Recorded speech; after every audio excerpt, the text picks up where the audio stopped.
What's going on, you guys? This is New York Adventurer 1994 here, and today is Friday, February 6th, 2026, and we have an extremely cold warning issued for the state of New York and Pennsylvania and Connecticut and other portions of the Northeast. So we're expecting wind chills to drop to like nearly 20 below zero. It's going to be really cold out this week. We're going to have some really dangerous wind chills accompanied by a wind advisory for this area. We're likely going to get gusts up to 40 to 50 miles an hour. And the wind will only just make it colder out. And it's really going to be freezing here. And I can't remember the last time Long Island had a extremely cold warning. It must have been a decade ago, I don't know, but this is like one of the coldest it has ever been in years. We haven't had temperature this cold in years.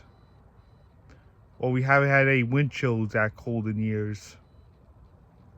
We're expecting like these wind chills to drop to like negative 15 this weekend in this area.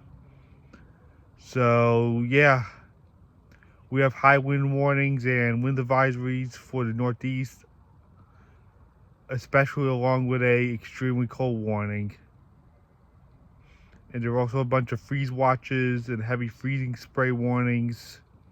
It's really insane right now what's going on. It's really dangerous out there right now, and it's gonna get really cold this weekend. So yeah, this is a very serious situation. If you guys live in the Northeast, you need to be on high alert for dangerous wind chills and strong winds, because it's gonna be very, very cold. And make sure you have everything you need. The Northeast is under an extremely cold warning, and it has been ages since this last happened. I can't remember the last time we had an extremely cold warning, but all I know is that it's been like forever since this happened. And we're expecting like these dangerous wind chills to drop to like minus 20 in this area throughout the weekend for the Super Bowl week. So I guess that's it. Bye.